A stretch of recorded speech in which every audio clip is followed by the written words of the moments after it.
Should the rest of the world give up on the two-state solution as long as he remains in power? Joining me to debate this is the author of The War on the West, Douglas Murray, and the Palestinian National Initiative leader, Mustafa Barghouti. Mr. Barghouti, let me start with you. Your reaction to my interview there with Mark Regev. Well, my reaction is that Mr. Regev speaks about Palestinians have to give up. Give up what? I don't understand. And he wants peace. He wants security without ending the Israeli occupation. He ignores the basic facts, which is that Israel has conducted ethnic cleansing against 70% of the Palestinian people, forcing them to become refugees, and is depriving them from coming home for all these 75 years. Second, is ignoring that Israel is conducting the longest occupation in modern history, 56 years of occupation of West Bank and Gaza. He's ignoring the fact that we are all suppressed by Israel, not only in Gaza, but also in the West Bank. We are being killed in the West Bank. We are being killed in the Gaza Strip. He speaks about that the numbers of victims is incorrect. I mean, this is very silly because I think the health ministry has issued the names of everybody that is killed with their ID numbers and their age and everything. So unfortunately, what we've heard is the same thing that Israel has been doing for all the last 75 years, repeating the same thing and expecting different results. A very wise Jewish man by the name of Albert Einstein said something very wise. He said, it is insanity to keep repeating the same thing and expect different results. Well, actually, Actually, I can tell you he didn't actually say that, but it's a quote often ascribed to him. But the point is there. Douglas Murray. But the point is correct. Okay, I'll take the point. There's no record of him ever actually saying it. Let me ask you, Douglas, about this. You and I debated this a lot. You have a very firm position, completely behind Israel, which I completely understand. Does anything that's going on now in terms of the withdrawal of so much support now from allies of Israel, does any of it give you pause for thought about how this actually ends? Because I'm not sure the Israeli government knows how this ends, and that concerns me. Well, I think the Israeli government knows better than most people, certainly most pundits, about how it might end. I think that there are several things I have to say in reply to Mr. Barghouti, by the way. First of all, when I was on this show last with Mr. Barghouti, he said that he hadn't said something he said, and we actually had to issue a confirmation on the program subsequently that he had in fact said the words that he had denied saying, but that had come out of his mouth praising the so-called martyrs. Let me say two other things. Firstly, on the question of the West Bank, frankly, in Israel, there are very few people in Israel who believe that even if you can have a two-state solution, now is a good time to talk about it. I was in the Knesset, the parliament, earlier today, and among other people saw the head of the left-wing opposition, Mr. Lapid. He doesn't believe this is a time to speak about a two-state solution. Why? Because if you gave a state to the Palestinians, and don't forget, Israel did give a state to the Palestinians in 2005 in the Gaza, and look what we got from it. The world got its money ransacked, the Hamas leaders making themselves fantastically rich and then sending rockets into Israel.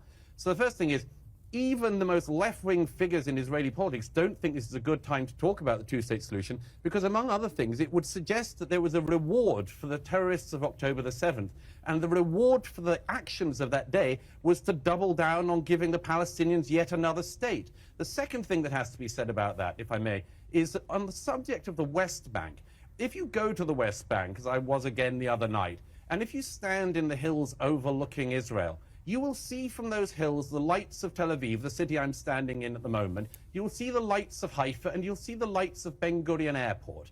Now, knowing what Israel knows about what Hamas did with the Gaza, making it into a military infrastructure and firing rockets at southern and central Israel, why on earth would the Israelis give another piece of territory which they didn't have security over in the West Bank to another Palestinian faction which would have the ability to fire similar rockets at every single part of Israel? And I need to add one other thing, quickly. On the subject of the Palestinian Authority, many people outside Israel seem to think that the Palestinian Authority is, as it were, the peaceable wing of Hamas, or is the sort of Sinn Féin to Hamas's IRA. That is not the case. The Palestinian Authority, as well as being a deeply corrupt entity, which I don't need to tell Mr. Barghouti about, he knows well about that, as well as being a deeply corrupt entity, the Palestinian Authority that is funded by the Israelis, as well as the Europeans, the British, and the rest of the international community, pays salaries to terrorists. It pays salaries to the people who kill people in Israel. And that is something absolutely impossible to make peace with. I just heard Mr. Barghouti use the word disgusting. So, Mr. Barghouti, over to you. It is disgusting. It is disgusting. Mr. Gomer. Douglas Murray, once again, countering the points by Mr. Barghouti. And, you know, it's hard to see a solution that's ever going to come about from this because of the fact that you have the corrupt PLO, and then you have the terrorist group Hamas. And the PLO can also probably be labeled right up there as a terrorist group. You have the leaders of Hamas, the leaders of the PLO, sitting in penthouses and multi-million-dollar mansions in the country of Qatar, siphoning off the monies that they've received from Western European countries, any of the IMF funds, any banks, any monies that have come from the United States, all that money that was given to the PLO and to Hamas has been used to enrich those leaders of Hamas and the PLO that drink their wine, eat their caviar, live their life of luxury, send the lower rung thugs and people to go fight their battles for them as Hamas terrorists while they just sit back and relax and get fat off feeding at the trough of the money that's been given to them. In 2005, Israel left the Gaza. They forcibly took Israeli citizens out of their homes that they had built. They dragged them physically out of their homes, took them away. Not a single Jewish person was left in Gaza. And why on earth, as Douglas says, why on earth would they give the same type of situation to the West Bank when he says he's looking off the hills there, the West Bank, and he can see Tel Aviv, the airport, others that would just, and then to reward them for what the terrorist act they did on the 7th of October? Nobody's going to do that. Peace is still way out, way out. It's not going to come in the next few months. It's just not going to happen. Anyways, folks, this is what we have on tap for you today. Going to be more of Douglas Murray and Piers Morgan and the gentleman from the Palestinian Authority. You're watching the Dr. Nasir Shaikh Show. I'm your host, Dr. Nasir, where I give you my political prescription from my political perspective. What happens when you have people like Douglas Murray, Piers Morgan meeting with the PLO, trying to figure out what's going to happen? You've got culture, then social media. You've got religion. You've got terrorist groups. You've got people that are insane. You've got people that are sane. They all come together. Let's get back to more of the interview right now.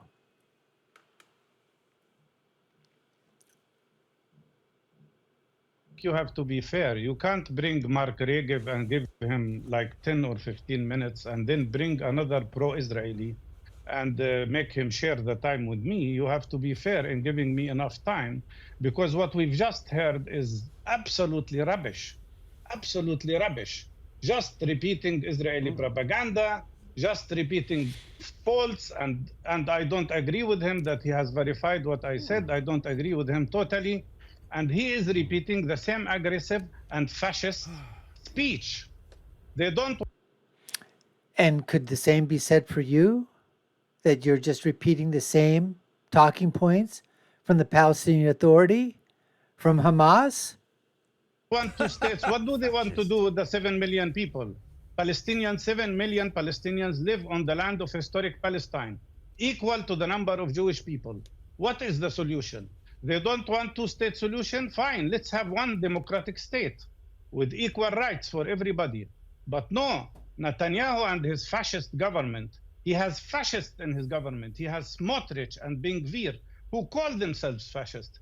These people don't want to see a two-state solution, don't want to see one democratic state. So their solution is exactly what they are trying to do in Gaza now, which is genocide and ethnic cleansing. Genocide. It is genocide what's happening, because we are talking about 32,000 Palestinian people killed, including those under the rubble, and 64,000 people injured, 63,000 people injured. That is 4% of the population. If that had happened in the United States of America, you would be talking about 12 million people killed or injured. Is that acceptable? Okay. Is it not that Israel is occupying the West Bank? Okay, Isn't the United States of America saying that there is occupation? Okay, the Mr. international law you. says there is occupation. I hear you. I'm going to go back to Douglas. So Ephraim Mervis, the UK's chief rabbi, has said that using the word genocide to describe Israel's actions in Gaza is an increasingly frequent disingenuous misappropriation of the term. He said the use of the term was a moral inversion which undermines the memory of the worst crimes in human history and designed to tear open the still gaping wounds of the Holocaust. Let me just quickly say this about the genocide thing. Of course that's the case. Mr. Barghouti likes to throw around the word fascist. Fine, I'll throw it back at you, Mr. Barghouti. Not just a fascist, but an apologist for terrorists. Fine. We can all throw around slurs at each other. But more important is the fact that you said that I had told lies. Unlike you, I don't tell lies. I'll tell you why. I'll tell you why. Unlike you, I don't speak out of two sides of my mouth. I'm speaking out of one side of my mouth, and it's direct at you. So let me just correct what you just said. You said what I said were lies. Unfortunately for you, I have here with me the amended Palestinian Prisoners Law of 2004. Now, Mahmoud Abbas, who now runs the Palestinian Authority, signed this into law. This means that, and I'm quoting Article 2 here, prisoners, anyone incarcerated in the occupation's prisons for his participation in the struggle against the occupation will be given a salary by the let me finish my point. Will be given a salary by the Palestinian Authority. Oh, you think they're freedom fighters? Well, let me tell you another couple of things then. Because everyone watching pays their taxes, and some of their taxes go to the Palestinian Authority. Here's the budget, the Palestinian Authority in 2018. This is the PA's own budget, Mr. Barghouti, so don't lie about that. $162 million was allocated to the Prisoners and Released Prisoners Ministry. In 2018, approximately $193 million was given by the PA to families of the martyrs. There is an increasing list, depending on how many Jews you've killed, of the amount of money you get.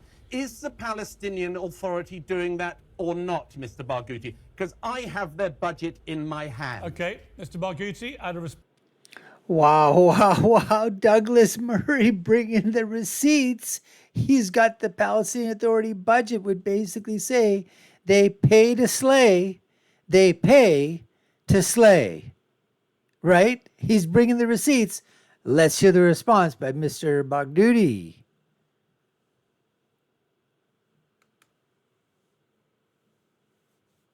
Question. Yeah, but I am sure your guest has to be a bit polite. You can't keep saying well, you can answer that one question. Well, I will answer it. Yes, they support the prisoners' families. They support as form of social security support.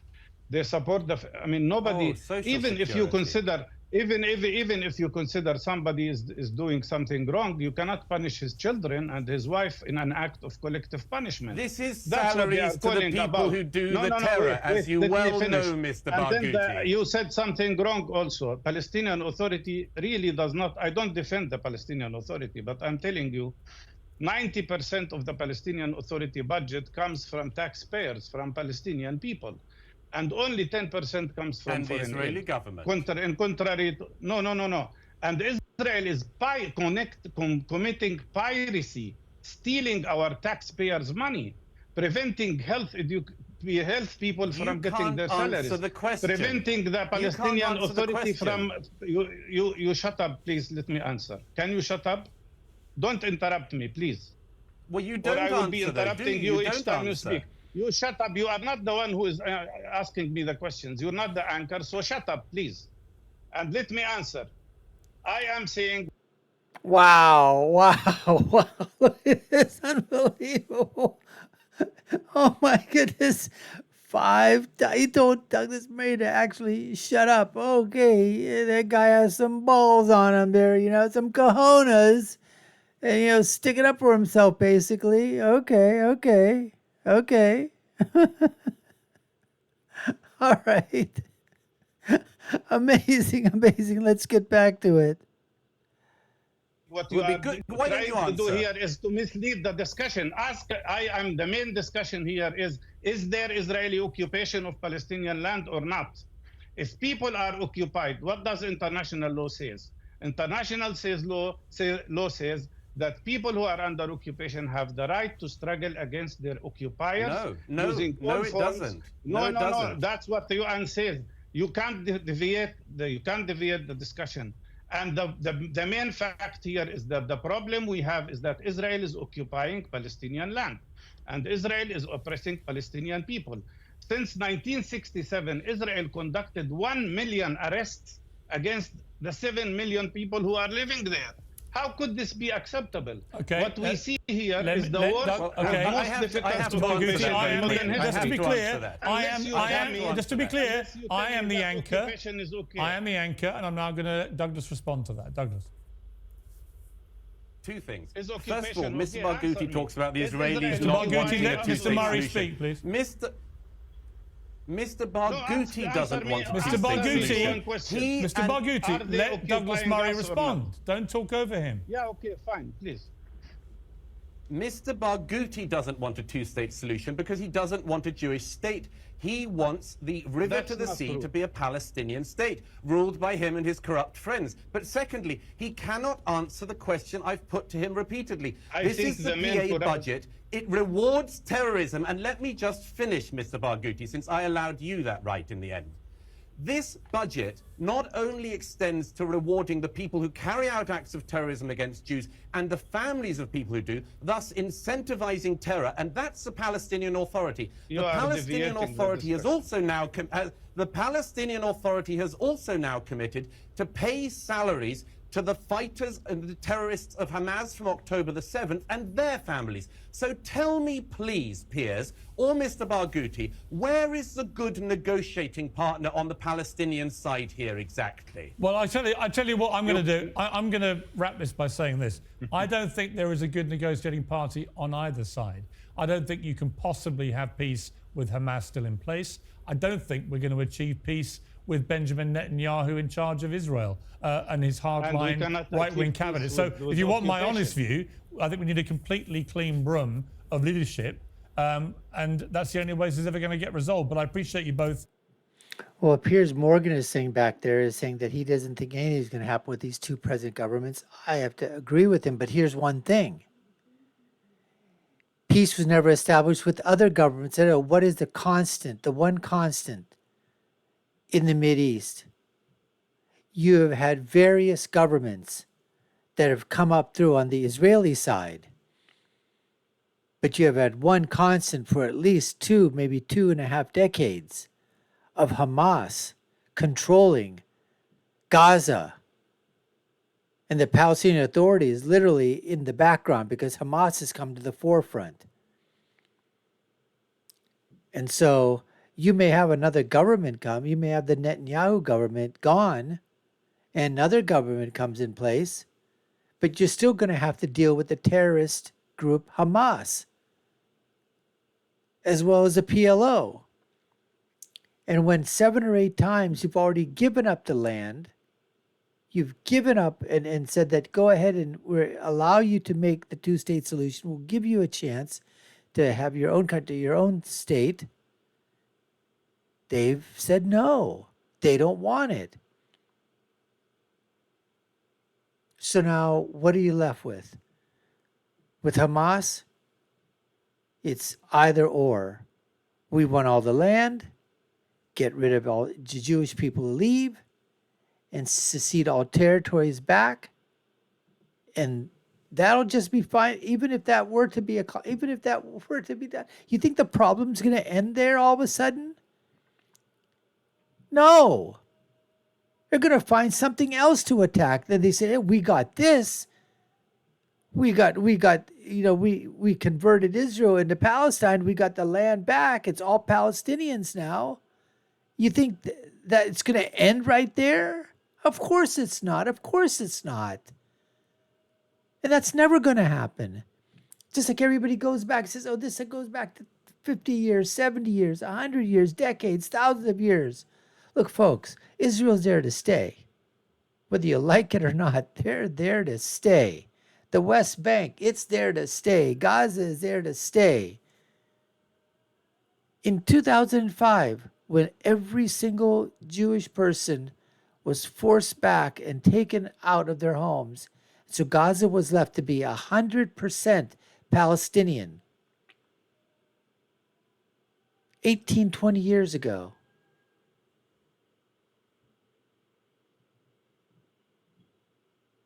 $19 years, right? 19 years ago. What the hell have the Palestinians and Hamas done in Gaza?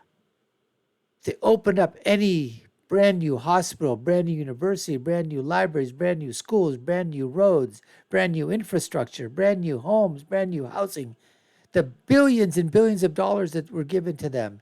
Did they give that out to the Palestinian people there? No. Where'd all that money go? To building terror tunnels underneath, to buying rockets and ammunition and guns and armaments for the terrorist organization. And millions upon millions upon millions of dollars siphoned off for the terrorist leaders who are sitting high on the hog in Qatar. And the PLO acolytes as well. And not a single dollar went to do anything on the West Bank or Gaza. Think about that, folks. Think about that. Anyways, we appreciate you taking the time to watch. You've been watching the Dr. Nasir Shaikh Show. I've been your host. My name is Dr. Nasir. If you haven't done so already, we'd love for you to subscribe to the channel, like, share, and follow us. You all know what to do. Take a look at our video links above and below. My final thought, as always, when you're right, you're right. And when you're left, you're wrong. Until next time, folks, take care and stay safe.